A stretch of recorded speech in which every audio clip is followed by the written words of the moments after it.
Was that the time Vicky had to ask how to spell it? Vicky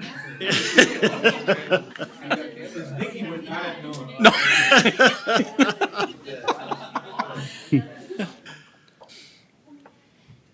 He should have invited Vicky along here today. Yeah, really. Yeah.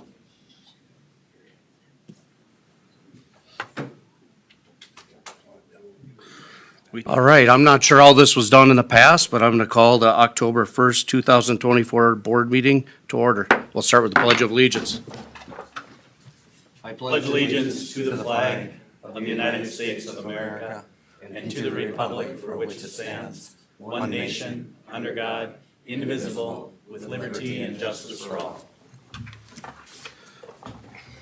All right, roll call, Beth. Sure. Commissioner Schlangen? Here. Commissioner Heinen? Here. Commissioner Gopinski? Here. Commissioner Johnson? Here. Commissioner Pop? Present. Thank you. All right, approve or amend the agenda, Monty. We have no changes. Motion to approve the agenda is presented, Mr. Chair. Second. Okay, we got a motion and a second to approve the agenda. All in favor? Aye. Opposed, same sign, motion carries. For old time's sake, anybody want to do the board announcement or the? Nope, okay. County board meetings are broadcast live and video recorded on YouTube. Please refrain from speaking from the audience area and come to the podium so that viewers can hear you. The county board observes Robert's Rules of Orders for its meetings, so please obtain the board's chair consent before addressing the county board. Public comments are generally reserved for the open forum segment or public hearings. However, public comment on other agenda items may be allowed at the discretion of the board chair. As we begin today, please turn off your cell phones or turn them to vibrate. Thank you. Open forum. No one? No. All right. Consent agenda, items 1 through 3. I'll move for approval of items 1 through 3, Mr. Chair. Second. Okay, we got a motion and a second. All in favor? Aye. Opposed, same sign. Motion carries. Right before Roxanne, I just want to recognize the past commissioners. Maybe we could stand up and say who you are and what district you represented.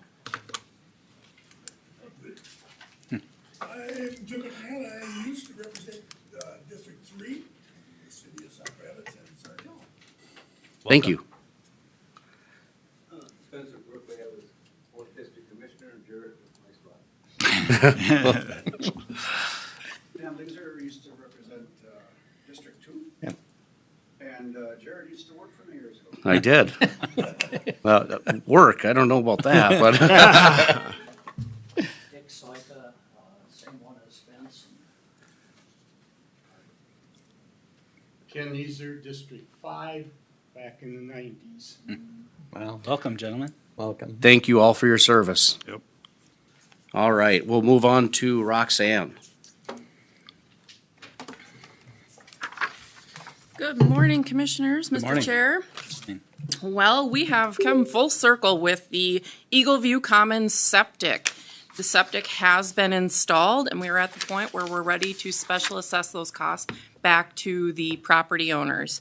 The final cost was $442,813.76, slightly less than what was the estimate, which was $444,000. So always good to come under budget on those.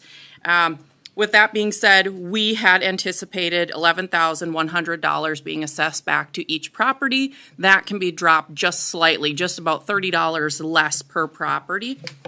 The terms of the loan were approved by Resolution 2023-14, which indicate that there would be a 10-year payback period at 1.75%. And within that, we also required that the loan shall become immediately due and payable in full upon the sale, conveyance, or other transfer of property. So that being said, we did have actually 5 properties that refinanced in the meantime.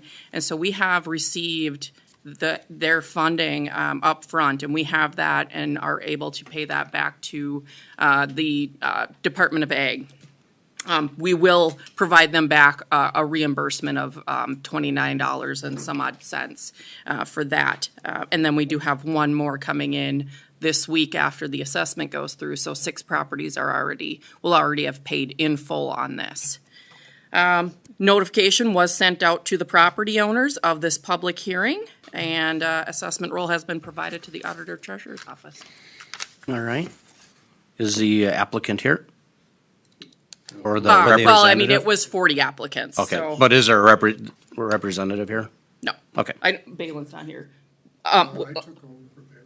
Oh, okay, Larry Johnson. okay. Okay. You want, Would the applicant like to speak on the matter? Okay, Self-explanatory. all right. We'll now open the public hearing. Is there anybody in the audience that would like to speak? I don't see any of the homeowners. Anybody online? Second call. Anybody like to speak on this matter? Third call on the assessment of $442,813.76. Seeing none, I'll close the public hearing. Any letters or emails? No, Okay. Any departments receive comments nope, or anything? Any official action required? no. Okay. County Board. Mr. Chair, I just have one question for Roxanne. Roxanne, on the ag BMP, was that coordinated with SWCD, or do we have access to that funds too? It is partially coordinated with the SWCD. They had to approve that those funds were available. Okay. So I did have to work with Nathan Sinoski over there to make sure that those funds were eventually set aside for us. But ultimately, we're the lender, the lending institution for this. Yeah, Yep. it's just an interest buy down, right? Or it's a fund. Yeah, it's a fund that goes, well, they buy the funds down. I know they work, so. Okay, thanks. Mr. Chair, I'm going to move a resolution adopting the assessment of costs associated with the community septic replacement, upgrade, and Eagleview Commons through the Agricultural Best Management Practice Loan Program. I'll second that. Okay, we got a motion and a second. Any other comments? Michelle, Roxanne, I'd like to make one. This has been a long process, and I thank you and Michelle and your entire staffs for going through it. This is something very much needed in that area, and you guys all figured out a way to get it done. Thank you. Thank you. Thank you. Okay, if there's no other comments, I'll call the question. All in favor? Aye. Opposed, same sign. Motion carries. Thank you. Thanks, Roxanne. Monty, you're up. Jackie's going to introduce this item.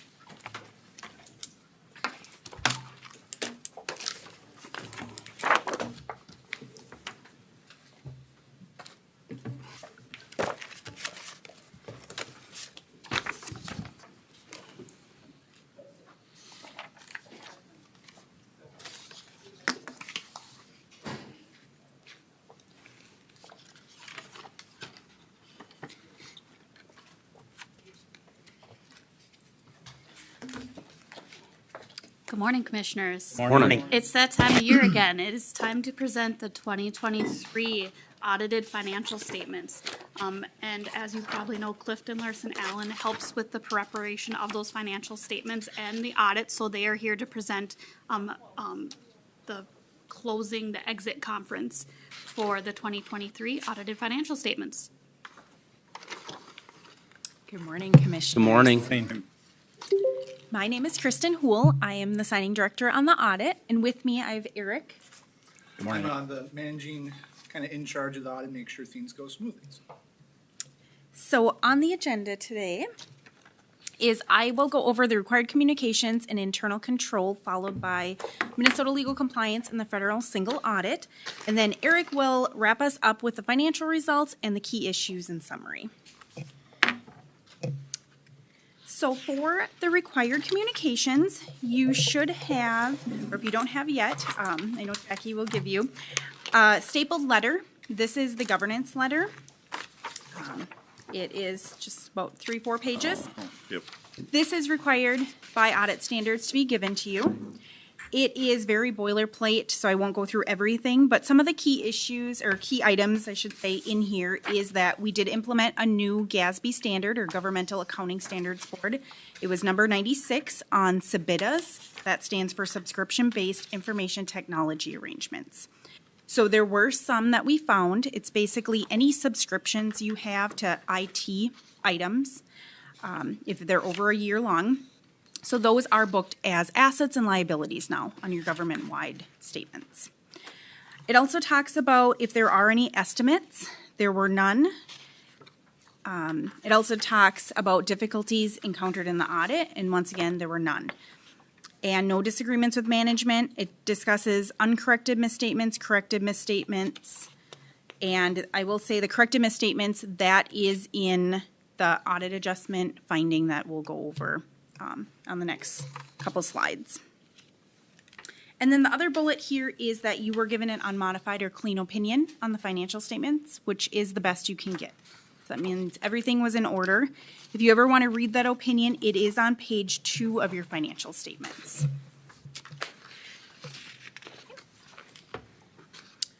So going into internal control, we are required to make sure that controls are working properly. So we look at a variety of transactions, make sure that all the processes are working and have controls over them. And there are 2 types of internal control deficiencies that we must note in writing. The first is material weaknesses. So they are deficiencies in internal control that there's a reasonable possibility that a material misstatement would not be prevented or detected and corrected on a timely basis. So the key word there is a material misstatement to the audit. So the 2 listed here are the same 2 as last year. The first being audit adjustments. So we do help get them into what you see here. They are kept on the modified accrual basis. They flag the payables, receivables for us. We audit those. We help get it to the full accrual. As well as the financial reporting process. So that just means that CLA does help draft the financial statements, as Jackie mentioned. And those do start on page 125 of the financial statements if you ever want to read those in detail. And then the other type of internal control deficiency is a significant deficiency. So that just means it's less severe in nature, but it still needs to be in writing. So this is also the same as last year, and it is segregation of duties, just that you do have limited personnel in various departments. Any questions on those? So then going into Minnesota legal compliance and the federal single audit. So Minnesota legal compliance, the state auditor's office requires us to look at checklists that have various state statutes to make sure you're in compliance. So in looking at all of those, we noted one deficiency, and that is the ditches. So 11 of the 13 active ditches had deficit cash balances at year end. And that is just something that will continue, because otherwise you'd have to be transferring money just for 12/31 each year and putting it right back. So that has been a decision to leave it as is, and we do see this one quite often. So, and we did resolve a Minnesota legal compliance deficiency from last year, so great job on that. And then in terms of the single audit, so since you did spend more than $750,000 of federal expenditures, we are required to test or to perform single audits. So the 2 programs that we tested this year were medical assistance and then the state and local fiscal recovery funds, or ARPA.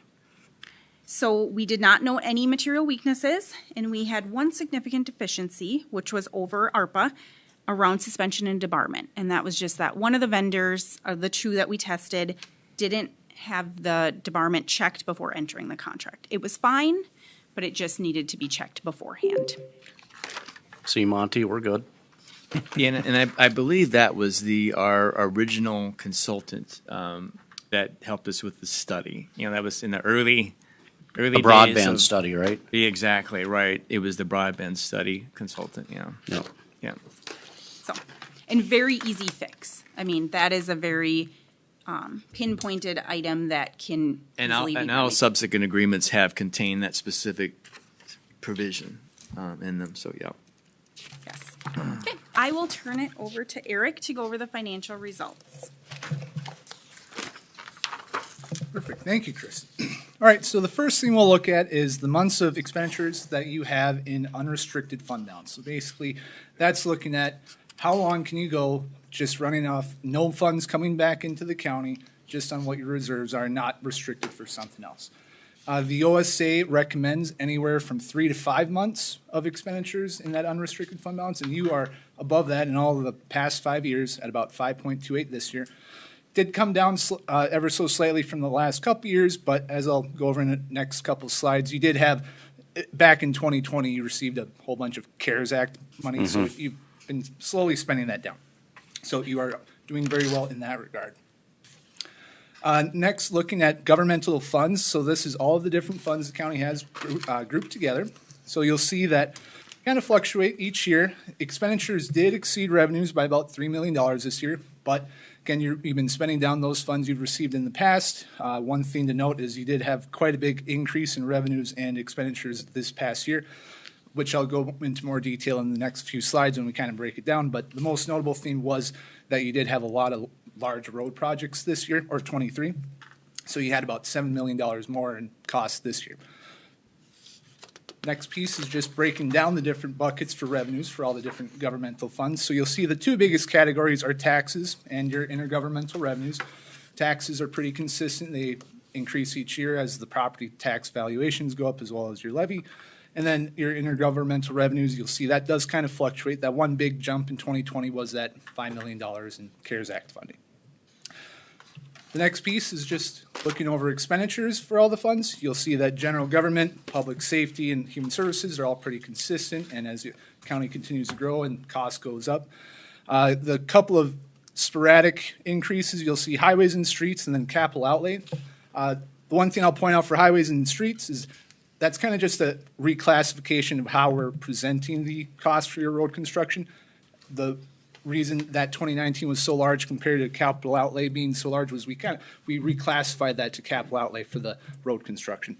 And then you see 2023 for capital outlay was quite a bit larger than last year, and that goes into the road and bridge construction increase about $7 million. The next slide is general fund revenues and expenditures. So revenues did exceed expenditures by about $2 million this year. Now, probably the biggest driver of that was the fact that fair market value adjustments were largely increasing this year compared to last year. It was a huge decrease. Just that fluctuates with the market. We have to adjust to whatever your investment statements say. And I think it was $2 million increase this year compared to a deficit $200,000, and that's just based on how the fair market value plays out. The other thing was you did have a $2 million increase for intergovernmental revenue just for a couple of new funding like public safety aid. Next one is looking at the road and bridge funds. So you can see here, this is really fluctuates based on the type of projects you got going on. You had a large, about $7 million increase for road construction this year. And this, you'll see at the end of the day, after your transfers in and out, your fund balance just decreased only $400,000. So that was covered by your local option sales tax. I think I came in on County Road 4, where proudly display that you paid for the local option sales tax. And that was transferred out of your capital projects on where those revenues are coded. Next one is human services revenues and expenditures. So you can see that's pretty consistent. A lot of these, the programs run are reimbursement based, so you generally do see your revenues are matched by your expenditures. And revenues have exceeded your expenditures for the past 4 out of 5 years, which is fantastic. Never want to run a deficit in those funds. The last one we'll look at is the miscellaneous fund. So revenues did exceed expenditures by about $400,000. Now this is where you kind of code a lot of the random type of things coming in. And after transfers in and out, your fund balance did increase by about $400,000 for use in the next couple years. Expenditures did decrease this year from last year, which I looked, and I think there was a lake association that you had a aquatic invasive species grant or help funding them. So that was about $100,000 last year. Last piece we'll look at for financials is just the county indebtedness. So you can see a huge decrease in that top line. That's your overall bonded debt. So you did pay off in, I believe, 2022, the 2014 bonds. And so you're just going to continue paying those off over the next few years. Other lines are all pretty consistent. Compensated absences is the second biggest, and that just increases year over year as you have your continual pay increases. And then now we'll just go, well, before I move on, any questions over those? Okay. So the last piece is just key issues and summaries. As Kristen mentioned, there was a new accounting standard, GASB 96. We had a few that we found, nothing material, but we just wanted to add those to those financial statements, about $200,000 for assets and liabilities. The SAS 143 to 145, so those were new auditing standards that we had this year. We did additional testing over the IT environment. Basically, now that everything's becoming more computerized, we made sure the controls were more proper in place around those and physical controls. And we didn't have any major findings. We had a couple comments, but we brought those forward to Monty and Jackie. We made sure that they're at least aware of them, but nothing that we had to put in writing for you. And then next year, it's going to be kind of a quiet year. There's the new standard GASB 101, compensated absences. So they're basically changing the types of items being accrued for. Like what used to be is we looked at vested PTO and compensated absence that you would be paid out. Now they're looking at more what is unvested and just trying to show a better, more context of what is actually owed by the county for the next coming year. So, any questions on any of that? Otherwise, we thank you all. Jackie, Monty, Christine, Ashley, Michelle, those are all great people to work with. We had no problems, and it's always a fantastic time working with you. Thank you. Yep, thank you. Board, do you got any questions? No. Thank you for presenting. Have a great day.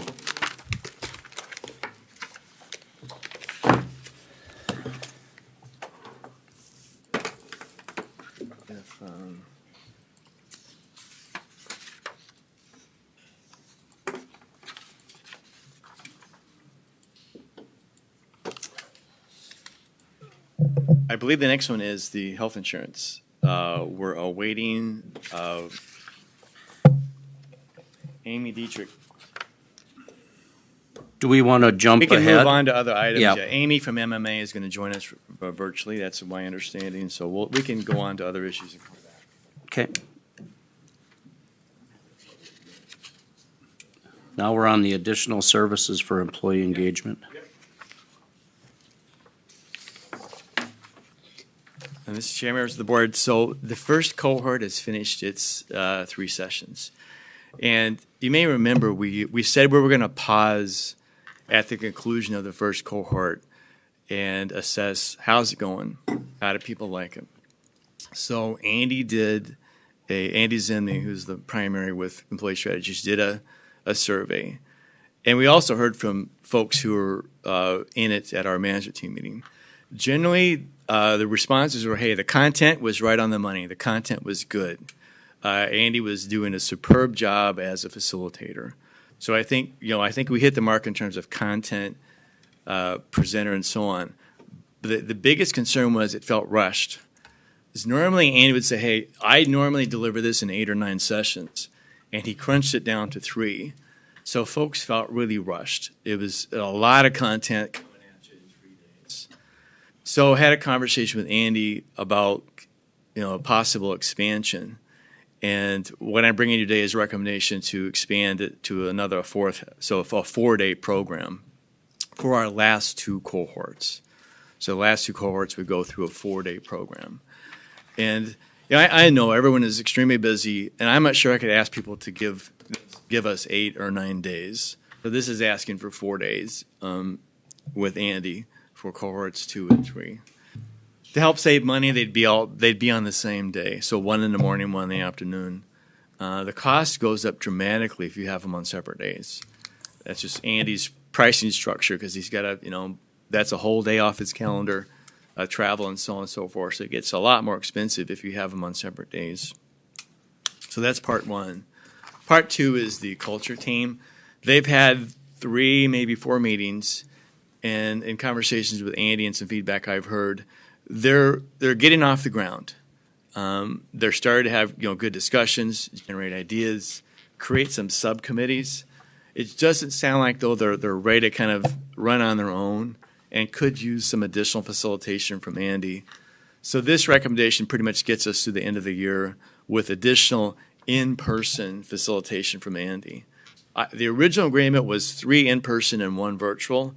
This would give us 3 more in-person visits, facilitation sessions with Andy.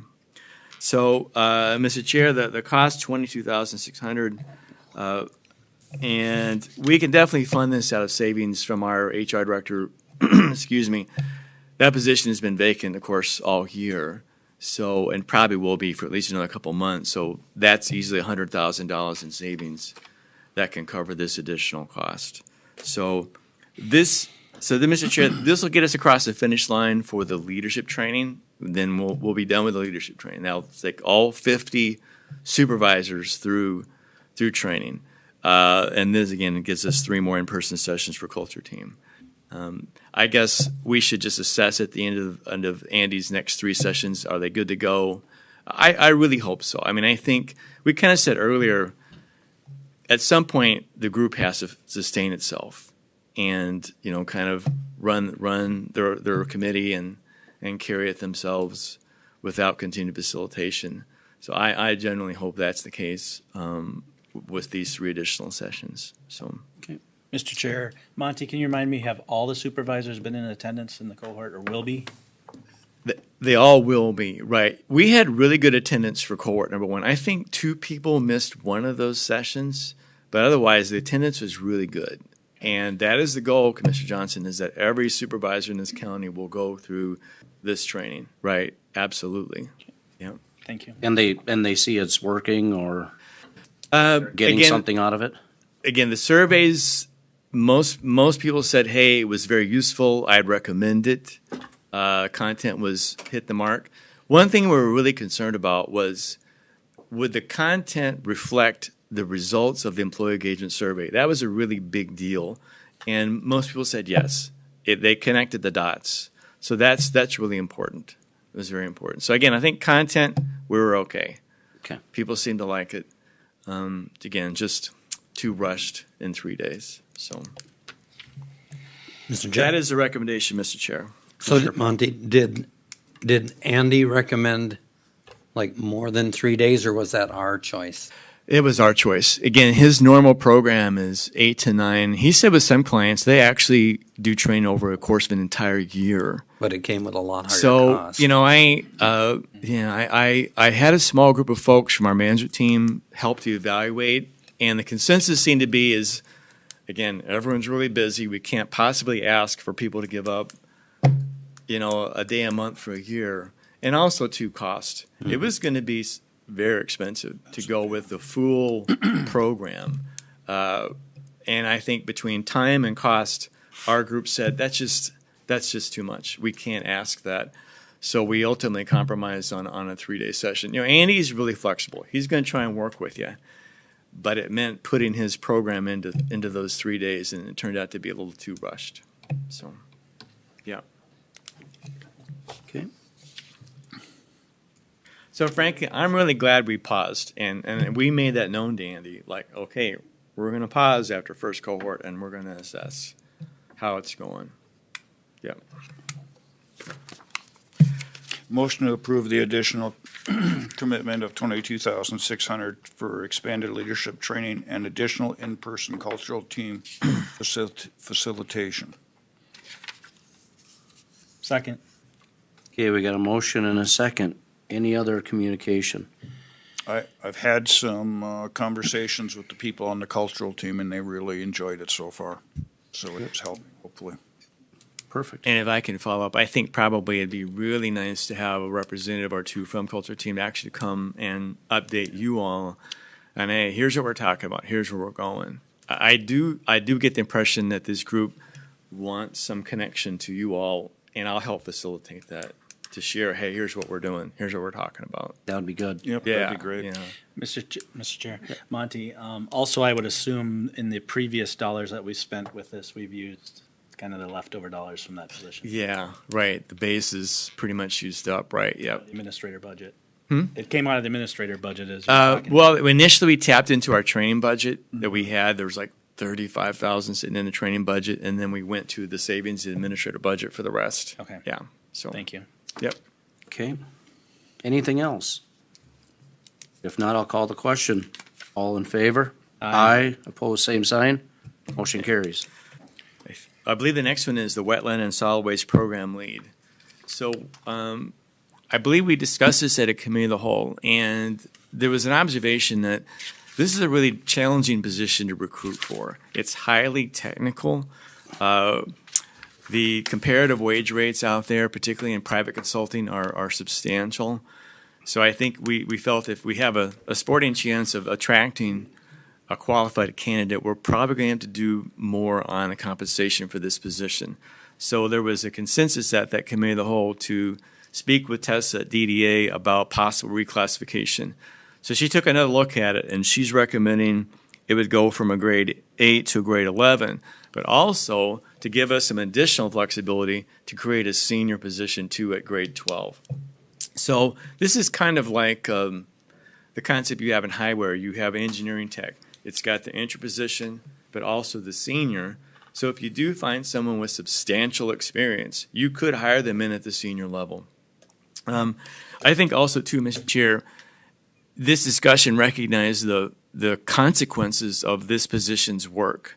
It has substantial economic consequences for lots of folks in Benton County. Mm-hmm. It operates with substantial autonomy, working with the TEP on, again, highly complex technical issues.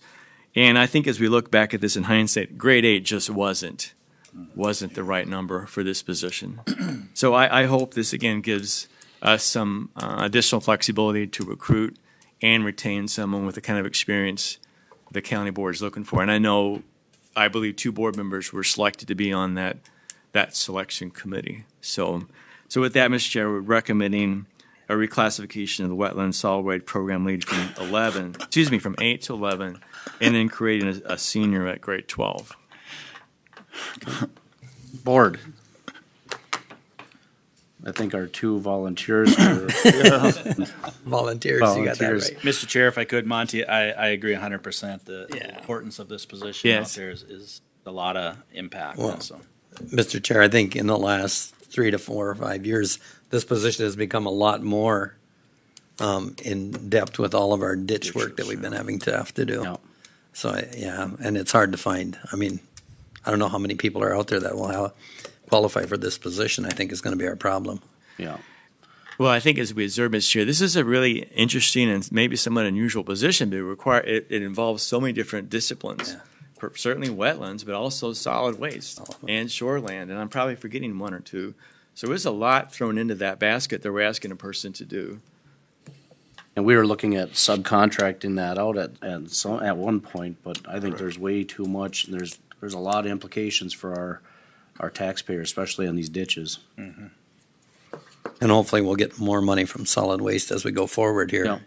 Yeah. There'll be more involvement in that too. Mr. Chair, I'll move to reclassify the Wetlands and Solid Waste Program Lead to a grade 11 and create a Wetlands and Solid Waste senior position at grade 12. I'll second that. Okay, we got a motion and a second. Any other questions on this? If not, I'll call the question. All in favor? Aye. Opposed, same sign. Motion carries. Do we have Mark? Yes, Amy has joined us. She's with us. She's with us by phone. So my question to Jackie was: were we going to share anything on the screen, or we're not at this point? It's all in the packet, right? Yeah, it's in their packet. So Amy, I see you're with us by phone. Yes. Well, Amy, Sorry about not being there earlier. No problem. So the floor is yours, Amy, please. All righty. Well, thank you, members of the board. We are pleased to be presenting our recommendation that there be a 0% increase to the health insurance funding for 2025. After a couple of rather large increases to help build the reserves and put some stability back into the plan, right now for 2025, things are looking very, very good. So our recommendation is a 0. I do always have to put that with a little bit of cautious optimism. Health insurance is not a predictable expense, and we do anticipate costs will continue to go up. But for right now, Benton County is sitting in a good position. Good. Good news. Yeah, very good news. Monty or Jackie, what's our current balance on our, I don't know, off the top of your head? About 1.2 million. We should be about 1.8, 1.9 roughly is our balance target. A Yeah. lot better position than a few years ago. Substantially better, right? Yeah, we spent down to virtually nothing in our health insurance trust fund balance, right? You bet. We built it back up decently over the past year. Yep. Knock on wood, it can go quick. Right. It can. That's true, right? Yeah. All right. All right. Thank you. Thank you. All right. Happy to bring some good. Do we need to approve her recommendation? Please, please, yes, if you could. Move for approval. Mr. Second. Chair. Okay, we got a motion and a second to move for the Marsh McLennan approval of 0% increase on our health fund. I'll call the question. All in favor? Aye. Pose same sign. Motion carries. Thank you. Okay. Sandy. Good morning. Good morning. First of all, on behalf of Human Services, I want to thank you so far with your work with the policy positions that we brought for the 2025 budget. Or in addition, Joy and I would like to bring forward a request to hire 2 of those social workers early. As you may recall, in the budget discussion we have 2 long-term staff who have been putting in the last year over 500 hours of their own time to complete min-choice assessments. We are still have 51 people on the wait list, and some people are waiting 4 to 5 months for those assessments. Now, we do triage those, so not everybody waits that long. But for our residents who are waiting on that list for a min-choice assessment and waiting for services for themselves or the family, this is a hardship. We do have funding. These are fully funded positions. A little bit of offset at the beginning when they're training in, but we also have had a director's position, which we have savings from for 9 months of salary. So I would respectfully request that you entertain the idea of allowing us to hire these 2 workers early. Earliest would be November. We're really only talking about maybe 2 months if we're lucky, because hiring has been tough. So. How many applicants do you get for these positions? It really depends. Our last social work position we had open is child protection. We had, I don't remember exactly the number, but we've had to go in and interview 3 times. We now have taken down the posting because we could find nobody and are reposting. So of many times, we'll open it up to 8 to 10 to interview. 3 or 4 show up, maybe. And then we just have a lot of problems doing it. So I would say many years ago, we'd have 100 to 80 people applying, and now maybe 10, maybe. I mean, it's a significantly lower list, and not everyone's even qualified, doesn't even have a degree. So it has been tough. I also anticipate in January, a lot of counties will be hiring for these min-choice workers. Everyone's experiencing an uptake. This is not new, so we will be definitely competing with other counties. Not that, that's the case for the sheriff's department and everyone else, but Get ahead of the curve. But I would like to request that these are people on that waiting list, and it makes me extremely nervous, quite honestly. Can we do that? Huh? What? Can we legally actually do that? What, move it ahead? Move it ahead, Monty? It's fully funded. So, Mr. Chair, the board, of course, retains the discretion to create positions whenever you choose to. Okay. And there's nothing that prohibits that. Okay, Yeah. that's the question, that's the answer I needed. I guess my question was, as long as it's fully funded, I didn't want to, and we don't have to dig into the 2024 budget all to fund these positions. I'm okay with this, otherwise I would not be. Mr. Chair, Sandy, you talked a little bit about, and I'm sorry I forgot the term that you used at the very beginning of this process with these employees, the training in part, or I'm not sure what term you used there. I'm not sure, just that there's some time when they're training, when they're not earning revenue. Okay, That's what it is. And that typically is how long? A couple weeks. Okay. I mean, that's going to be the case whether we hire them in 2024 or 2025 as well. Right, But okay. yes. But we certainly have the revenue from the director's Past, position yeah. as well. Okay. Okay, I'll make a motion to approve to hire 2 social workers for the min choice unit in November. I'll second that. Okay, we got a motion and a second. Any other questions on this?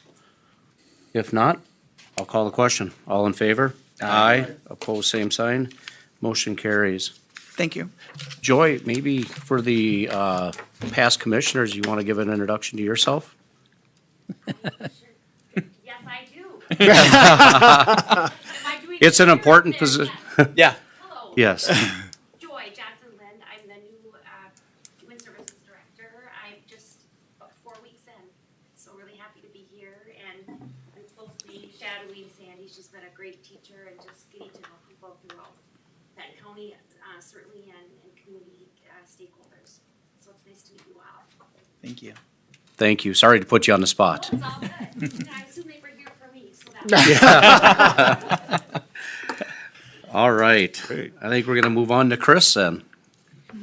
Chris, you probably recognize a lot of these gentlemen as well, so. Well, yeah, it's nice to see some former bosses out there. My first thought when I walked in is like, oh, great, what road did we mess up that my former bosses had to come in to say something? So good to see you. That's coming. Oh, Next. Well, today I have before you a topic that we've talked a lot about, our reconstruction project in Gilman, CASA 3 and CASA 5. We've been talking about it for at least 4 years now. Gilman is very much a partner in this. They've got sanitary sewer underneath our roadway. And much like for a lot of small cities, those are huge costs that the city they could never tax enough of their residents to pay for that. So they're seeking outside funding. Well, as the years progressed, they've been unsuccessful in securing enough funding to complete their project. So what was in the packet there was a letter from the Gilman mayor asking us to delay our project. As we've talked about it at a staff level, I mean, it makes sense. We don't want to move forward with redoing our roadway and then leaving their old poor sanitary sewer underneath our roadway that inevitably they would probably need to excavate the roadway before the life of our pavement. So I think at a staff level, we're open to the idea of delaying it. But with that being said, next year we're going to have to do some patching, and that may be the sand mix overlay type thing that we've talked about before. Going ahead and patching that so the road stays together, and then that gives us some more flexibility on what actually that year is for construction. And I know that's something we've talked about in the past, is like, should we go ahead and do that? Gilman likes to use our project as leverage, and I think we're okay with that our roadway needs to be reconstructed, so that hopefully gives them some leverage to seeking these outside funds for their project. But that's the reality of it. We're going to have to probably do some patching next year just to hold the road together.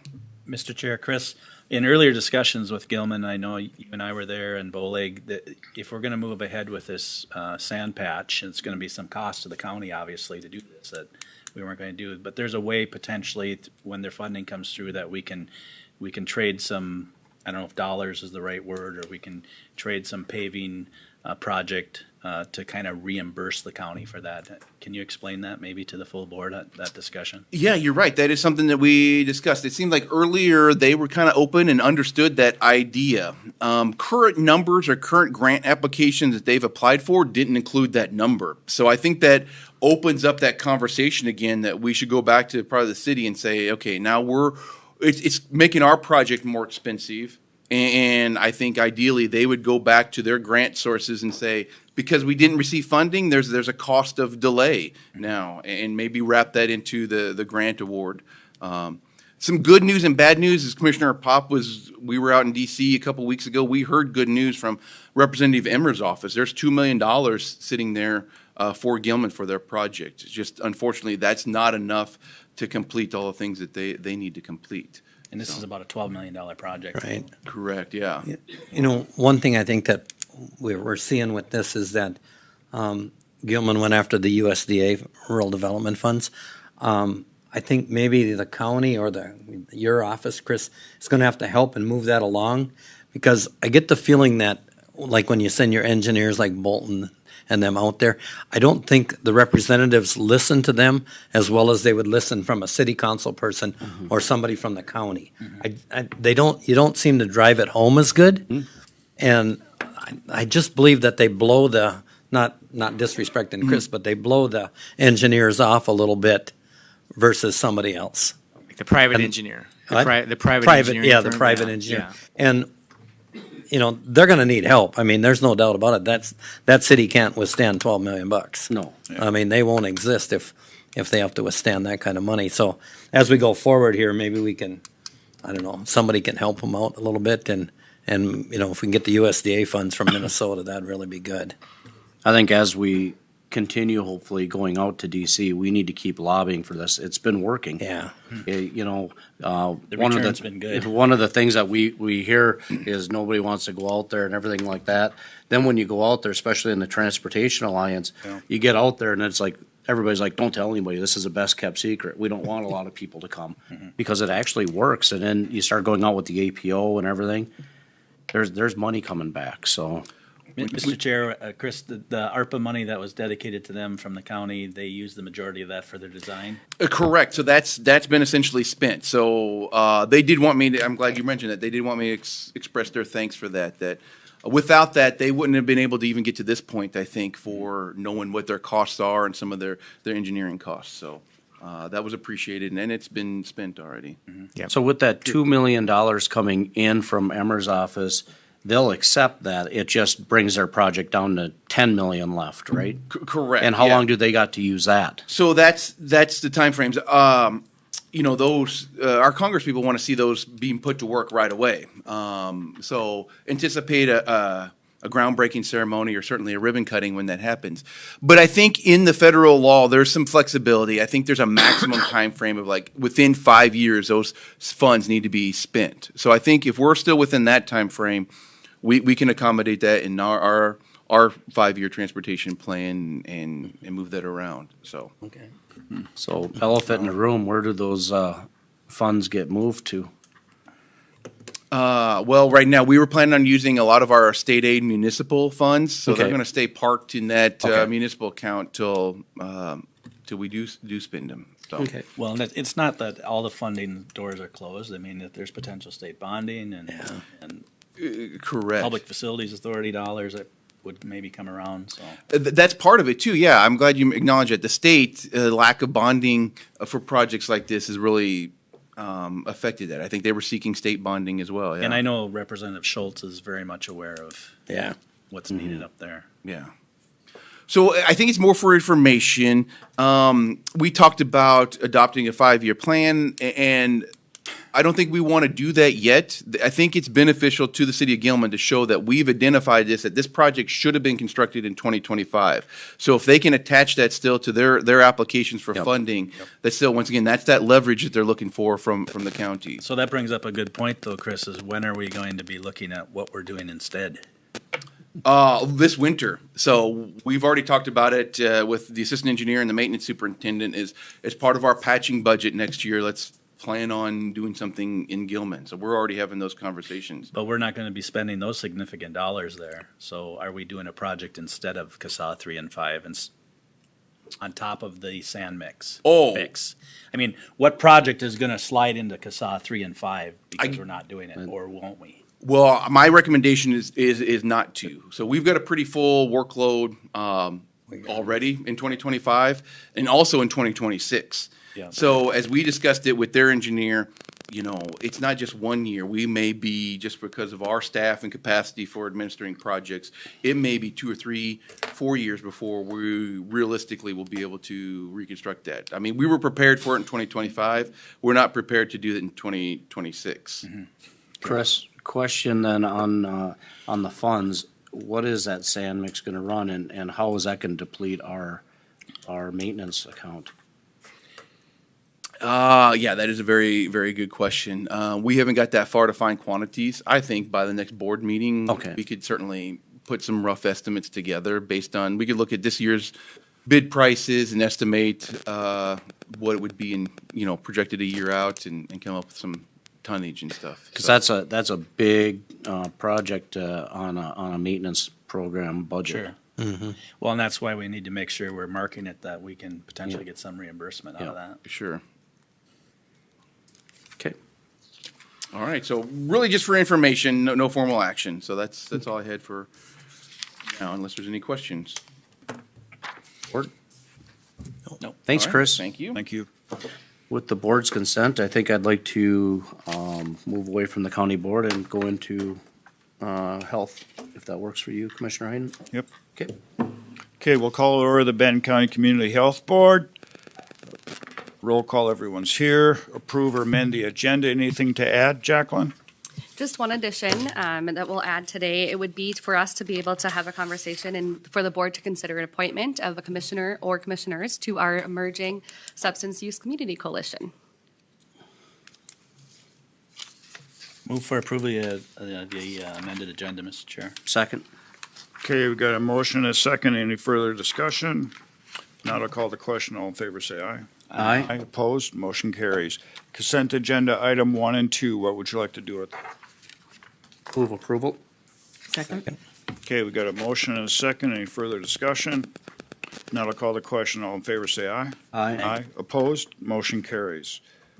Jacqueline, first, you want to do the Foley Walk to School Day? Yes, good morning. Good morning, commissioners. I will invite Mariah Klein up to talk with us here and Kayla Rolofs, two of our community health specialists, to talk about the upcoming Foley Walk to School Day and their invite.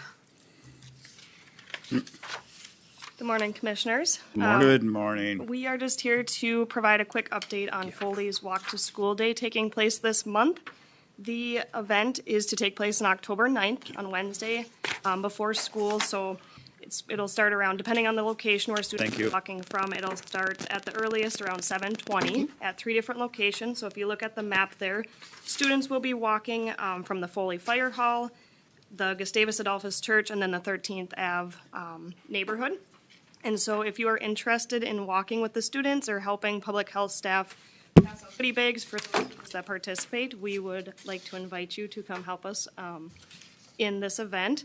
And just for some background information, public health staff have been involved with Safe Routes to School initiatives with the City of Foley and Foley School District since the beginning of them applying for a Transportation Alternatives Grant back in 2018. So we've always kind of helped with this tradition, and it's been a great initiative to help students safely walk and bike to school. So, Great. Mr. Chair, Mariah, you can mark me down. I'll be there. okay, awesome. I'll be probably at the Gustavus location. Okay, awesome. Thank you. I'll probably do the same. All right, thank you. And if you have any additional questions, please feel free to reach out to us. Great. Thank you. Thank you. Thank you. Thank you very much. Okay, next, appoint commissioners to Substance Use Community Coalition. Yes, so in follow-up to our last committee of the whole meeting, where we've been in conversation about developing our advisory committee that will serve to review and help administer those opioid settlement funds. This would be a community coalition where we were looking to have a commissioner or commissioner's representation on. This committee would serve for all substances of use in our county as well as our opioids. And so making recommendations back to county board, the full county board, on how we're disseminating those funds, but also would be a place in a space where we could have conversations around like our tobacco ordinance, our cannabis ordinance, things that are coming up related to substances. If anything comes up around alcohol or whatever they may be a good opportunity to have that commissioner representation within the working group of that committee and help bring information back and forth. And then as well as, of course, the opioid settlement funding. So just looking to see if the board would like to consider appointment, and I'll open it up for you guys to discuss. So in our previous conversations, of course, I was thrown in right away. And then I also wanted to throw Commissioner Gopinski in because he's with public safety. What do you smile about? I'd definitely be interested in this. Do we need action to sure for this coalition? Mr. Chair, I'll move that Commissioner Heinen and Commissioner Kapinski are appointed to this coalition. I'll second that. Okay, we've got a motion and a second. Jacqueline, when will these start? Do you know? Yep, and so we were looking to get the names of who would be appointed, and then Kayla plans to send out a poll to get a first initial meeting date set up. We've had one meeting since our committee of the whole with that small planning group to catch everybody up to speed. We kind of did that orientation that we did at the last committee of the whole with all of those members, reviewed the opioid settlement funds, talked a little bit about the background, context, and history, and then our next step was to get that planning committee together, which the two of you will be a part of, and we'll have discussions around community sectors to invite those key players, do a review of what the advisory or the community coalition will be made up of, how many members, those sorts of things, and then we'll get to those planning meetings. So Perfect. that would be Great. the next steps. Am I forgetting anything, Kayla? No, I think that. Do you know what days of the week you guys are looking at? I think we were Nothing. waiting to see what your schedules would Okay. kind of, provide insight to before we scheduled that initial meeting so that we would have the best I representation. know generally Commissioner Yeah. Kapinski likes Friday afternoons, 2:00. That's Commissioner Heinen. Yeah, okay. Yeah, so we'll be meeting as a group. We'll probably what will happen is we'll have that initial meeting. Yep. We'll have some discussion around Okay. dates and so Perfect. we'll get something sent out to get that first meeting scheduled, and then after that it'll be a discussion around what works best for most schedules so we can have the most individuals represented at each meeting. Great, thank you. Thank you. Okay. I'll call the question. We have a motion and a second. I'll call the question. All in favor, say aye. Aye. Opposed? Motion carries. Thank you. With that, I'll turn it over to the board chair. All right, and with I apologize, board chair. We're adjourned at 9:55 for public health. with that, if the board sees so fit, I'd like to turn it over to Commissioner Johnson for the ditch authority. All right, we'll call our, Oh, don't leave yet. this is where it really gets good. Another meeting, you know how that goes. Actually, are these committee assignment meetings, Commissioner Yeah. Neeser? Or this just one you're making up? Oh, okay. All right, we'll call our ditch authority meeting to order. Roll call, of course, we're all present. Approve or amend our agenda. Chris, do you have any additions? I do not. I actually do have a couple additions I'd like to add. I'd like to have some discussion about the potential maintenance of CD6 and what our plan is going forward there. And also, we need to have some discussion. And again, these don't need to be today. If it's not today, I'd like to get it on the next meeting. Chris and I have talked about in the past, really defining what our buffer strips means. I know that we've had some, I don't want to say disagreements, but differing opinions on what does it mean to establish our buffer strips. And so I think we need to get that to the forefront and so that we're all on the same page. And also what that means for existing fences or trees or those things that are left in our buffer strips and how we're going to manage that. So I'd like to add those two to our agenda today. So with that, is there a motion? I'll move to approve the agenda, Mr. Chair. Okay, motion and I'll second and a that. second. All those in favor? Aye. Opposed? It's carried. Consent agenda, item 1, approve or amend the meeting minutes of September 23rd. So moved. Second. Okay, motion and second to approve those minutes. Is there any further discussion? Hearing none, all those in favor? Aye. Aye. Opposed? It's carried. Chris, update on County Ditch 14 wetlands. Okay, so if you recall at the last ditch authority meeting, we discussed the additional work next to those no repair areas.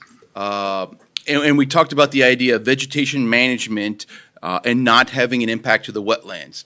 The Drainage Authority asked me to talk to our contractor and get an idea of what that actually cost would be to physically do that vegetation management. The report that Houston Engineering had prepared for us estimated at about $4,000 per location, and there were 4 different locations. So I met last week with our contractor, since we still have that repair contract open with Hellman Construction. We met on site and discussed what that work would look like, and discussed different options. And the contractor submitted a unit price of an hourly rate to do that work. We didn't know if we would need swamp mats out there or not.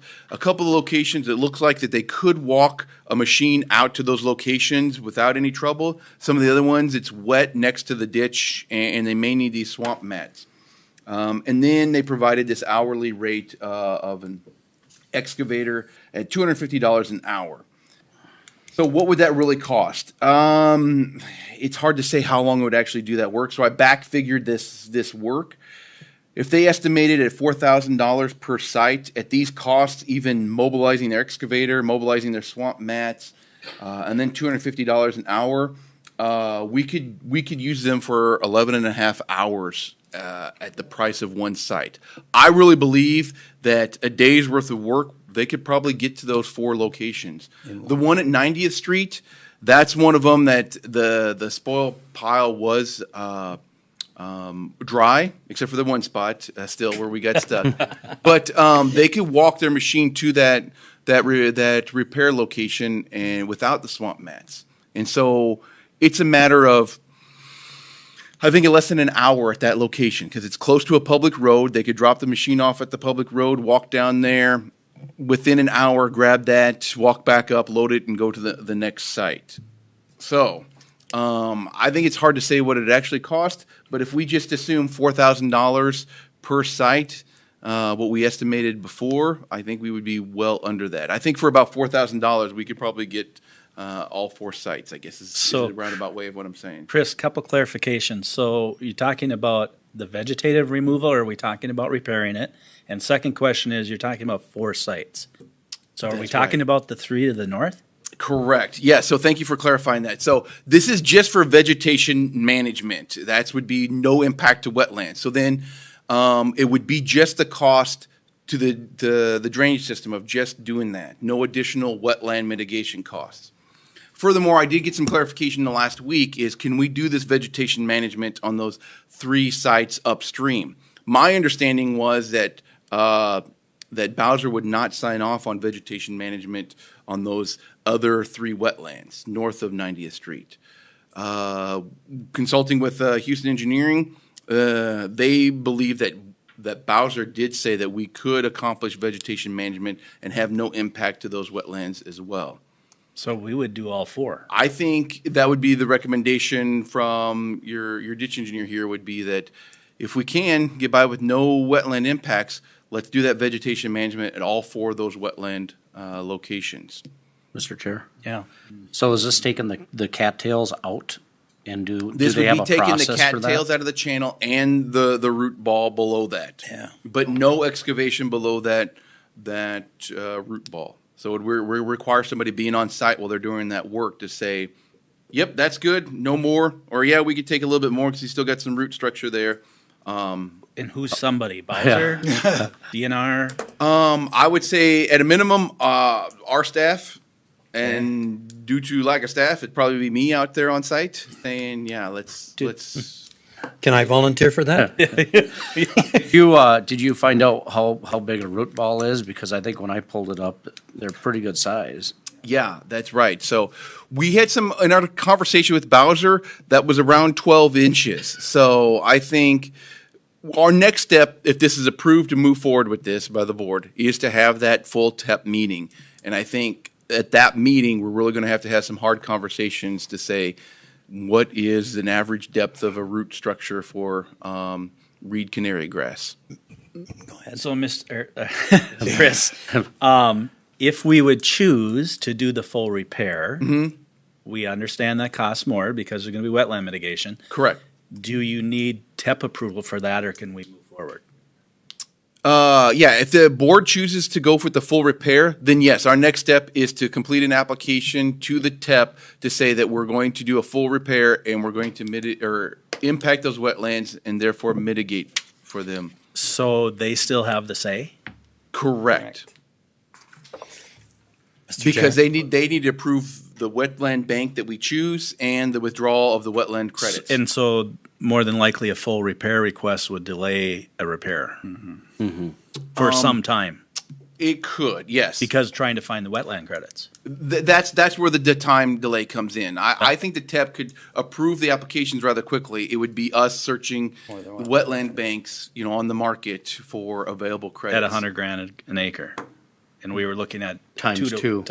Right, Two but times. we're Mitigate two to one, yes. But that actual cost is around $45,000. It was, because we, like the one just south of 90th Street, by doing a full repair, we're impacting about 0.24 acres. So replace that at 2 to 1, that's 0.48 acres that we need to find, and we're estimating, about $100,000 per acre. So, yeah, that's where we get to the $49,000 just for wetland credits. I got to tell you, I mean, in my opinion, the partial stuff, I think we're taking a chance with Bowser, and if they come in and say we violated this stuff, right, we're going to be talking about it forever. My other concern, though, with that is if we pull the trigger on the full repair, that we can't just move ahead. I mean, if we're going to need, number one, TEP approval, number two, to find the wetland credits, there's a high chance we won't even get to it this year. I'd say There's a very chance, I suppose, yeah. I would be hopeful that we could find credits within, I mean, we're talking months, not weeks. Well, and not to minimize the dollars, but remember, whatever we do is gonna be spread onto this ditch system. Correct. It's not just that location. And it's setting precedents for other ditches. My experience, our experience with Bowser, the TAP, DNR, I'd be pretty nervous about a partial. Well, Commissioner Pop? So, Chris, when you go out there, you'll meet with them before you actually go out to do the root ball and whatever. That's And correct. We're supposed if, to have I mean, if they approval. come back and say we can take 6 inches, I know what I'd tell them.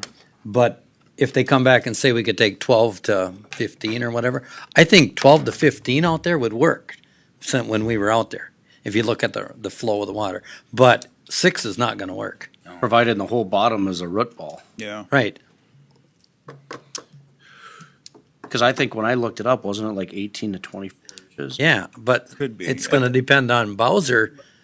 But Chris, correct me if I'm wrong, the repair is calling for a little over a foot.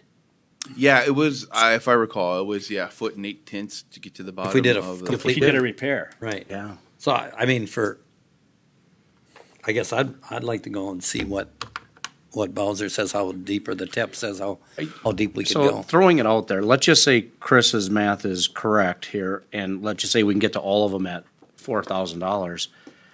Would it behoove us to try that? And worst case scenario, we have to go to the full. To maybe provide some clarification, next step would be, we're at a fork in the road.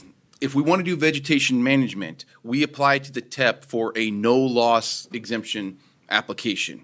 If we go for the full repair, we've agreed that we would acknowledge that there is some wetland impacts, and then we complete the application as wetland impacts.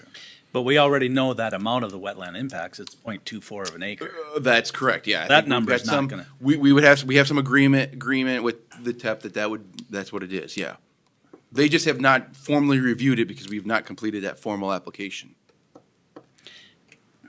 Mr. Chair, Go ahead, Commissioner Heinen. you know, I think for $4,000, it'd be in our best interest to see if this is actually gonna work. Yeah. Because if the root ball is gonna be a foot to 15 inches, that's gonna help that process. I mean, even if we do a full repair, it's only 12 inches anyway. We're going down. So hopefully the root ball is gonna be 14 inches. And I also see Commissioner Johnson's I know. point. Yeah. Like, I do if all of too. a sudden we get in there and we dig it all out, and then they go, you shouldn't have done that. Well, you know, It's easy to ask for forgiveness. Yeah. pictures and clarification. Yeah. That's what we need first. And I guess from my standpoint too, I didn't realize we could include the other 3 areas to the north. Right. I mean, that's a significant change. It is. That was not my understanding, but then after meeting with them again, this is the memo last year. So yeah, we know what the potential impact is, but the impacts are greater on those upstream ones. So this is the location just south of 90th Street. So that's where we were estimating of construction cost 4,000. But the wetland mitigation costs go up significantly if we want to do the full depth repair for all 4 locations. Right. Yeah, I don't think there was ever any discussion about doing a repair on the upper 3. The concern was the one south of 90th. And so, yeah, that's a direction the board could provide too. We could go with a full depth repair at this location and just do vegetation management at these other 3, and then we could draft the application to that effect. Or we could do vegetation management on all of them, or full depth repair on all of them. I think it's kind of like a menu. You could pick and choose which ones. Wasn't there an issue with, sorry, Mr. Chair, wasn't there an issue with the benefit acre as the cost being too high? Not on CD 14, I don't think. Oh, was it? Okay.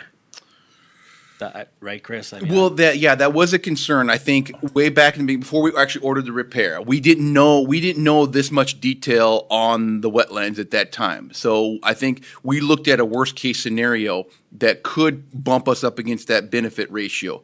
Now we've kind of honed in, we've drilled down, did additional analysis, and now know that that's $322,000 of potential impact. But to your point, Commissioner Kapinski, when we originally looked at that repair report, it was like, and I'm throwing out numbers here, an $850,000 repair versus a 3.1 million Mhm. with wetland mitigation. Yeah. Mitigations, and that was why we chose the first round. Correct. That is correct. Yes. But now we've seen or understand that it's not 3.1 million. Mm-hmm. Yeah. That's where I struggle with, we should repair it, but. But we are, I mean, when you think about it, we are adding another 50% of cost to that project, because you're right, we're at about $600,000 for the repair project. We're adding another 50% to that, so. If you do it, all of that. Correct, yeah, if we did all of them. If you just do the repair at the 90th Street location, Mhm. you're at $57,000 Yeah. on a repair. Yes. Could do that minus 4,000, so they made 52,000, right? Yeah, you were gonna spend 4 regardless. Yeah. I know the landowners here that this directly affects. Julie, do you have anything you want to add, or you've kind of heard the discussion? Some of this is new to us and probably you. So anything, and maybe Julie, if I could have you come up so we could hear you, that'd be great. I guess the deal is, guys, is that if you do a partial cleanup, it's just a temporary fix. It's not making that ditch like it should have been in the beginning. The effect of this ditch or this plug are not taking out these 3 beaver dams. And that's what it is 3 beaver dams, because my family's been out there breaking it up for years, about every 3 years. So if you do a partial, it's going to grow back and reclaim, and there will be no record of it being part of the ditch. It'll always be a wetland closure. Do you see what I'm saying? You've the raise of the water level at my house. The grade of the land is really slight. So when the water is restricted, it raises that water table enough where it is significantly affecting us. I guess I'd prefer the full clean out, because then you have it. It's a one-time deal. It will never, you'll never have to deal with it again, other than just saying, okay, this is what it is. This is our ditch. It's a county ditch. And I don't think the extra cost is that much that it's going to affect a whole lot. And it would be a permanent fix to this ditch. It wouldn't be, well, okay, now do we go back out in 3 years and pull the cattail ball again? Or is somebody going to go out with a shovel? Because it ain't going to be me. So I know that it's been a wet year, and we've had wet years before. We've been out there since 1978, and I know that land like the back of my hand. The road that was washed out that leads to the hill has never washed out except this year. The 20-acre corn crop in the back is about 50% drowned out. This is not a fun deal, guys. But I do want it fixed permanently. I don't want in 5 years somebody going, well, we need to do something, but now what are we going to do because it's considered a wetland, it's not a ditch. I guess that's my feeling on it. Okay, thank you, Julie. Thank you. You know, I mean, I think she brings up a good point about if you repair it, then we're good. then we're good, because we've done it once. Yep. And we can go back and maintain now. And we're only talking about that 200 feet off of Right. south of 90. Right, south of 90th. I mean, from my perspective, I think we repair this spot too, and we do the vegetative one up on top, which we didn't necessarily have that option Right. before. Get that ditch opened up, Okay. and then we can maintain. And we can't even do that up. We can't, well, we could do the full repair, but we're at Yeah. 20 Yeah, we- grand. yeah, we versus can't. 57. Yeah. So yeah, I think that's a very viable option that you could say this location will do the full repair and mitigate for those wetlands, and then the other 3 locations will do vegetation management. I think we better be prepared for the other ones to come. Come in, you know. They may be. Maybe, but that's a larger cost because of the Yeah, no, I'm just saying we better be prepared, because if all of a sudden they come with the same argument, and I'm not saying that your argument's bad, because I think doing it right the first time is the way to go, but it comes with a cost that we get to dictate out to everybody else, and then everybody else comes back to us and go, why did you do that? So. Well, for me, I'm a firm believer in getting it done and getting it done right the first way. And so with that, I'm gonna move that we do a full repair on the location 84 to 86 at an estimated cost of $56,800, and that we do a vegetative material alternative for the other 3 locations listed on CD 14. I'll second that. All right, we got a motion. Is that not to exceed number for the vegetative? On Because the it was estimate? 4,000 per site, right? Yeah, not to exceed that. Not to exceed. Not to exceed, I'm okay with that. Not to Not to exceed on the exceed 4,000 at each site? Yep, you okay on the Okay. amendable to the second? We can manage that. Now we know how much it's costing each hour. We can very much manage that. But we should make sure we stay in the contractor to make sure he doesn't stretch it out, too. Yes, yeah, exactly right. That's why we'll be on site. Okay, there's a motion and a second. Any other discussion? Commissioner Does Schlangen? this cover the beaver dams too? That's where it's at. That's where it's at, yeah. Any other discussion? Hearing none, all those in favor? Aye. Opposed? It's carried. Thank you, Chris. All right, CD6 maintenance. I know we've all probably gotten phone calls and visits in regards to our maintenance assessments. To me, CD6 was done over a year ago. I pretty much know for a fact it's ready to be maintained. So I think we get out there and we get out there ASAP and we get the buffer strip done. We may have to look too, Chris, and this is something we haven't had a lot of discussion is, originally we talked about maybe having to apply herbicide on the ditch edges to make sure there's nothing growing in the ditch. Sure. So we've kind of got 2 things going here is mowing the buffer strips and potentially applying herbicide to growth going on in the ditch, because I know we talked about we're not tearing stumps out of the ditch side banks and those type of things. So, it's a perfect fall. I think we get in there, we show these landowners that we're using these assessment dollars to maintain. Correct. Sure, yeah. Before we get behind, it'd be a great ditch to start on. Yeah. And get in front of it. I agree.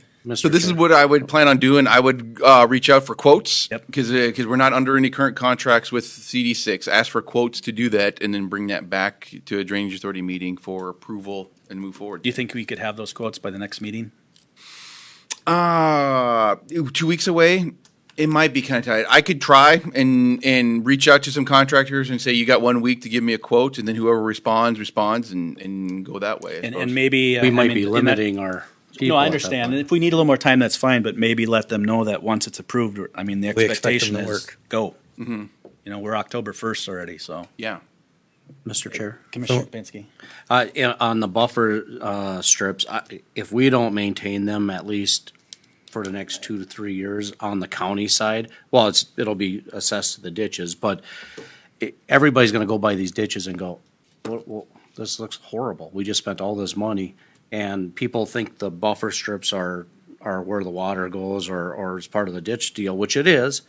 But if those are all growing up and the water's still flowing, they're gonna think we're not doing what we need to do. So we need to be able to drive, not get stuck. We need to be able to, right? We need to be able to do all that. We need to be able to mow with a brush mower or whatever, all the way through, like we've been telling people. Commissioner Pop. So I had a call on CD 10 that we charged a maintenance fee, and we haven't even done the ditch yet. Correct, yeah. I don't think we should be able to do that. Well, I mean, we have no ditch fund for ditch 10. We know that we've. I mean, our chances of cleaning that CD 10 are going to be pretty minimal. I don't, with the cost. She was very upset about Ches land on 6 and 10. And, I mean, we're not going to do anything in the near future, and we're already assessing them for maintenance. Well, I mean, we've had these discussions before, and we're relying on the county's cash balance to fund these. Right. And in light of the recent Wetland Conservation Act changes this last legislative session, I think repairs in the future are definitely going to look different. I think we do know that there are some areas along 10 that have some blockages. Maybe there's an accumulation of sediment in one location that maybe we can knock that out and get some drainage restored. Big thing is those buffer strip payments. We've got to pay out buffer strip payments. And even on 10, since we did have a repair petition, we have incurred costs for the engineering up to this point. So you're right. The landowners have not seen any physical work. My goal at a staff level is that next year we do see some things happening. That could be removing. We do know there's some beaver dams along 10, and there are some isolated locations where sediment seems to have accumulated just because we know the survey has shown that there's a rise in the ditch bottom compared to upstream and downstream of that. So maybe we can attack those areas, but I don't know if we'll see a full-length repair like we have seen on 6 and 9 and 14, basically because along the whole length of 10, it is wetlands. Well, and Chris, correct me if I'm wrong, you do have a valid repair petition on CD 10. Correct. So we have to do something. We do have to do something. And you've got cost and redetermination of benefits. You know, those type of things. Buffers. Yep, buffer payments. So, Commissioner Pop, I get your concern because it may be more than CD 10 that we're not going to be able to do full repair to, but there are costs already associated with the ditch system. That we're going to have to respond to, because you can bet we're going to get more repair petitions. We're sitting on 1 in 12 now. They just didn't like seeing the assessment without the anything being assessment in 2025, and we haven't even touched anything yet. I mean, but to his point, we've had costs. Yeah. That the county's floating. Okay. The general fund's floating, right? Yeah, we just heard today our audit. I mean, that was an audit Just finding. pulling that out. So that the county funds, county levy is basically supplementing the ditch costs up to now, so. You got a very valid point. Absolutely. Commissioner Bob. My point is well, she has a very valid point. Remember, we talked about this with 6. We didn't assess until after that, and then all of a sudden, these landowners got hit with this large assessment amount. And I think that's part of the goal, is that we start off with a small assessment amount and start building that fund. So no one landowner is hit with these huge, multi-$1,000 assessments that they're expected to pay in a relatively short amount I would of time. say more than likely CD 10 and 11 are going to be our biggest challenges to get a repair done. They are, With partly the because wetland they rule are changes. public waters identified as Mayhew Creek, and a lot of wetlands that have been established in the last 25 years. So, but I understand they have not seen any work. It's all been behind the scenes work up until now. So, I know. I got a text over the weekend saying I was the best, and now I understand what happened. Yeah. So why you were the best? Yeah. I'm like, they must have got the maintenance side of things on the fee, yeah. ditches. Yeah. So. Okay. All right, and then some discussion about buffer strip, kind of defining what does that mean, what to do with trees, fences, et cetera. I know CD 14 has been one of those areas of discussion. Chris, actually at this particular site that we just approved a full repair on, there's some differences of opinion on where, that ditch runs through a pretty, I'll say, swampy area. And so our challenge, I think, is what are we really going to do with these buffer strips? Are we going to put them in a position where we're maintaining both sides, or are we just going to run it down one side? Some of the argument is, well, if you're going to chew up all that, those cattails and all of that vegetative material, it's all going to end up in the ditch. And I would say, yes, it probably will, but then that's going to be part of our maintenance, in my opinion. We may be back out there and maintaining that until we get those buffers established, which you made a comment. Couple 3 years it's probably going to take to do that. I don't know that we can sit and pick and choose that, well, we're going to leave a mile of this side of the ditch alone because it's full of cattails. No. I think we have to stick with the buffer strips are being mowed on both sides during this repair, and then we have to maintain. Mr. Chair, remember what happened when we first started these ditches when we only did one side? Yes, on CD6. Okay, this is that a little was bit of an brutal. exception. Chris, maybe you want This to is talk about different. it, because I respect your point about that. Sure. That's an area that we disagree on about how that should be done. So I'd like to hear, your viewpoint of that area. because drainage law does say that the buffer strips have to remain in a perennial vegetation. So beyond that, there's not much definition of what that it could be. Prairie grass. And some drainage authorities have allowed trees to remain because they say, well, that root structure is help holding that bank in place, eliminating erosion and those kind of concerns. So when we were going through 14,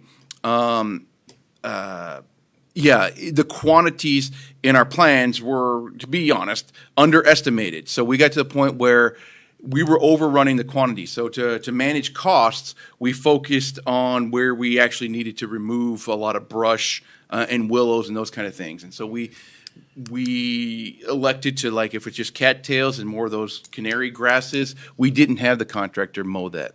This particular location south of 90th Street, it was a management thing for some time after we completed that work.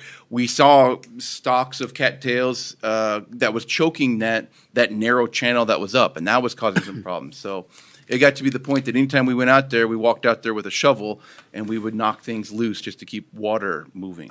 But I think as a drainage authority, you very much have that authority, let's call it, to say what we're going to do with the buffer strips. That could be, say, we're going to mow both sides, remove, any brush, trees, or you could choose to elect that we're going to focus on one side, and if it's a grass and not a tree, we allow it to remain, or some combination of both. I know with these recent maintenance letters, we've received a lot of calls at the highway department. And some of the concerns was that we didn't need to remove trees. I know we seem to hear from the ones that wanted the trees removed. I think there's opinions on both sides from landowners on what that land looks like. But I do believe that that's your right and authority to say what that 16.5 foot looks like. I guess from my viewpoint, we went into this wanting to repair and maintain our ditches. So we're either going to do this or we're going to do it halfway. And in my opinion, both sides. We do both sides on every ditch. I think we maintain run to that conclusion a year ago. Yeah.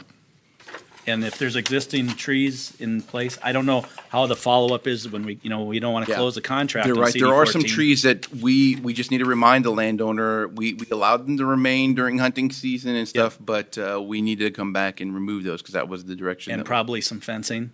Yes, yeah. Okay. So before we close up these contracts, I think we got to make sure that, because we have to have the contractor out there to do this. The areas where there's things in the way of the buffer right now. If there's fencing there, they obviously didn't go through it.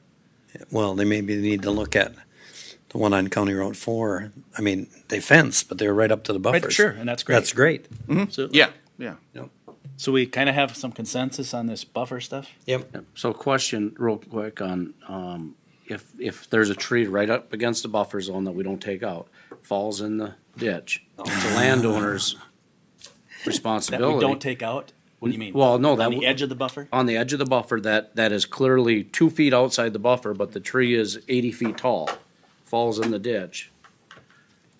I don't know. What does ditch law say about that? I don't know. I don't know. I bet it's not clear. I bet it's not. So kind of like everything. Yeah. I mean, same thing could happen in a road right of way. Yep. It's our road right of way is 33 feet. There's a tree 35 feet from the center, but the tree's 60 feet tall. It falls across the road.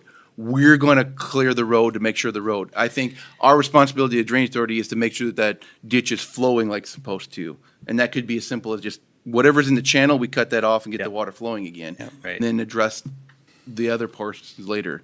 Maintenance. Yep. Well, it costs somebody to go out there and do it. That's why I asked. It does. Yeah, True. it does. All right. Any other comments on that stuff? Thank you. Anything else, Chris? Nothing further. So. All right. Ditch Authority is adjourned at 10:27. All right. Okay, we will, commissioner meeting updates. I can start if you'd like, since we just had a board meeting last Monday. The only thing I had last week was all day Tuesday, the Soil and Water Conservation District Tour. Commissioner Schlungen was on that also, but very well attended, and it was a beautiful day for it, and it's great to see all the projects. We talked a little bit again about the economic impact that brings into the county, and it's significant. And it was very good to see the communication and the ability for U.S. Fish and Wildlife and the SWCD and some of these government agencies to see how they're actually working together to get some projects done, instead of butting heads all the time. So that was good to see. And of course, we had our cow yesterday with GLT. So that's all I had. Okay. So I had BEP board meeting. Pretty much everything is normal. They're got the budget all set. Looking at the housing part a little bit more. Got a few good projects that are moving forward, not just in the pipeline anymore. So that helps. And then on the same day, I went to the Rum River One Water One Plan. we met in Princeton and had a tour. And boy, you really appreciate what Benton County does. We spent this money on this one water, one plan. And I don't know how much money we spent. They had 2.6 million. And they showed us 3 projects, and that's not all. But them projects were nothing compared to what Benton County does. Yeah. And now they're going to get another 800,000. They did approve the audit to go through Anoka County because it was going to save a pile of money. So I just was amazed at the projects compared to what we do in Benton County. I was like, wow, you guys don't know what projects are. That was all that I had. Okay. Commissioner Schlangen. So we had Career Solutions and the calls with, that were, the call from yesterday. Is that it for you? Yep. Okay, I also had Career Solutions. We're running into a problem. Stearns County always used to take care of the payroll. They went to a different vendor. Now they want to assess Career Solutions $45,000 to implement this and $18,000 a year for the payroll. Normally, we're only paying about $7,500 to $8,000 a year. So I asked Monty if Benton County could take this on right now, and right now we're shorthanded. So we're going to send it out for our RFPs to see what kind of prices we can get. So that's our biggest hurdle right now with Career Solutions. Okay. That's it. Yep, besides the cows. Okay. I just realized I got an ATP3 meeting on Thursday. Oh, yeah, that's right. So, yeah, so I don't think I'll make our judicial one, so. With that said, I did have a radio, board meeting on, last week. Monty, thank you for that, cause I did get run through the ringer on what we talked about earlier. What came up with is I was gonna, join remotely, and then I wanted to join. Oh, person. okay, yeah, the whole open mean law issue. Okay, Yeah, so I called Sherry, from the city of St. Cloud, and that topic was actually coming up at our meeting, cause nobody knew the answer, and everybody's coming from long ways away. They would rather be there in person, but if something came up in between that 3-day time period. Yeah. So, basically, the long story is, I talked to Monty. He said, no, you should be able to go and we can close down the site that was originally listed for you.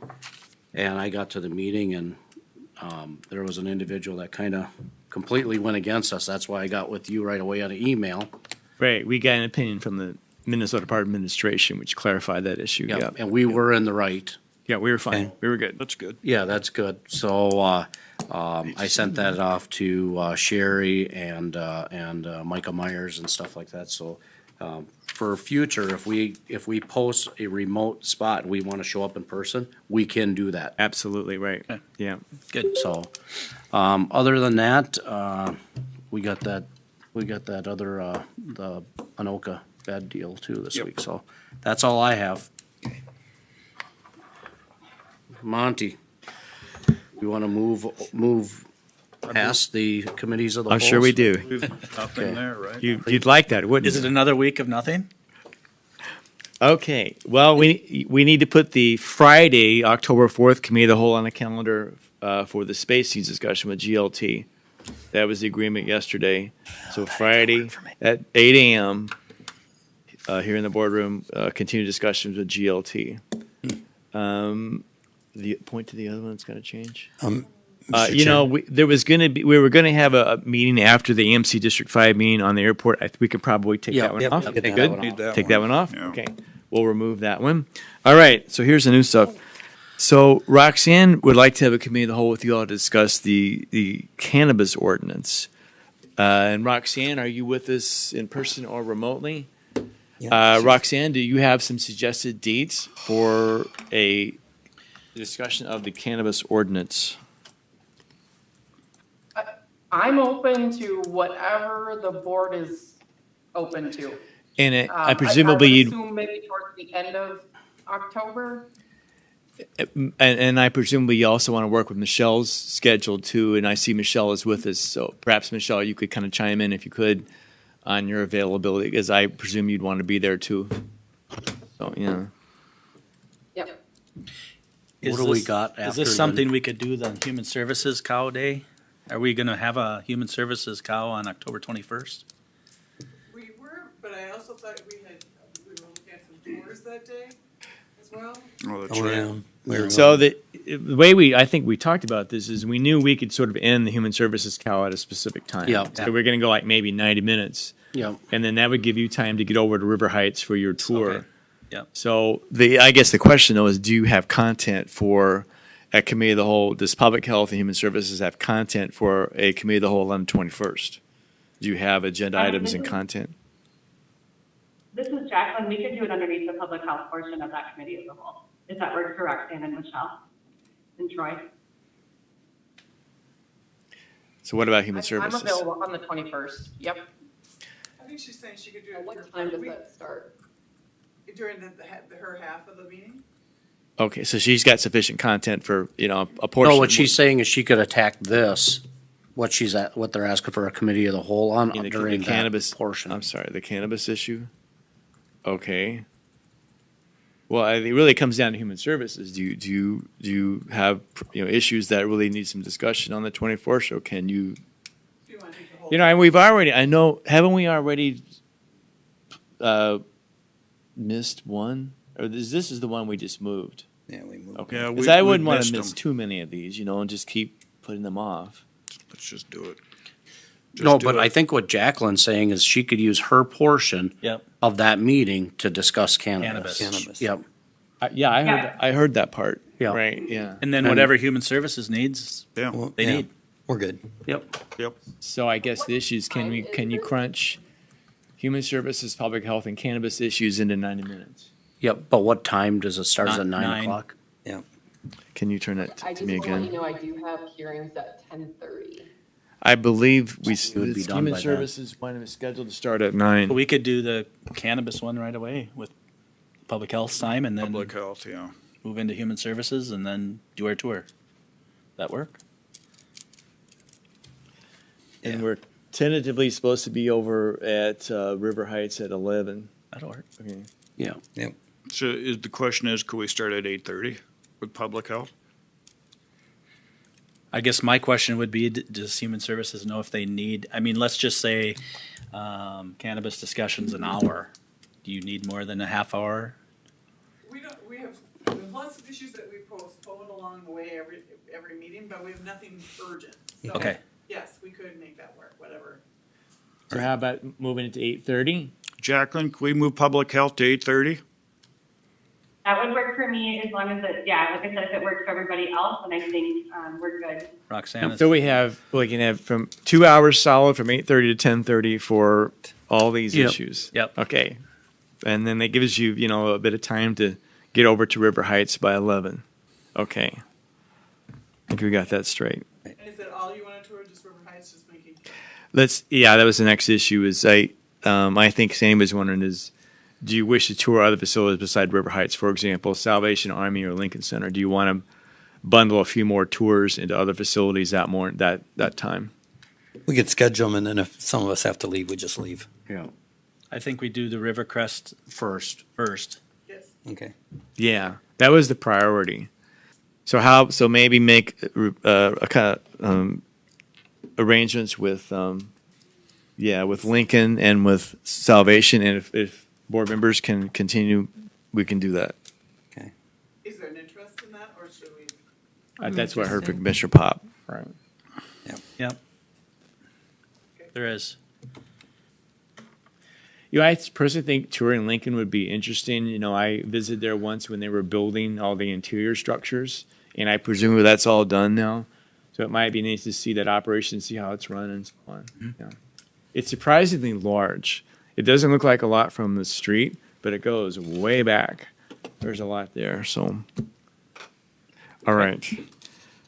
Let's see. Okay. Yes. Oh, the Foley Walk. Yep. The walk to school, that's October 9th. Yep, put that on. And it starts, I don't see a start time.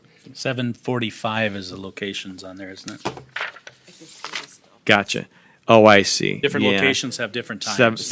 Yeah, I see. 7:45. 7:20 looks yeah. like the earliest on Okay. both.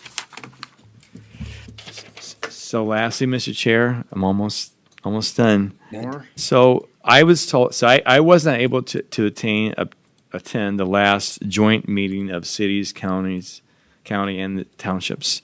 I was told there was a desire to have your next meeting sometime this fall.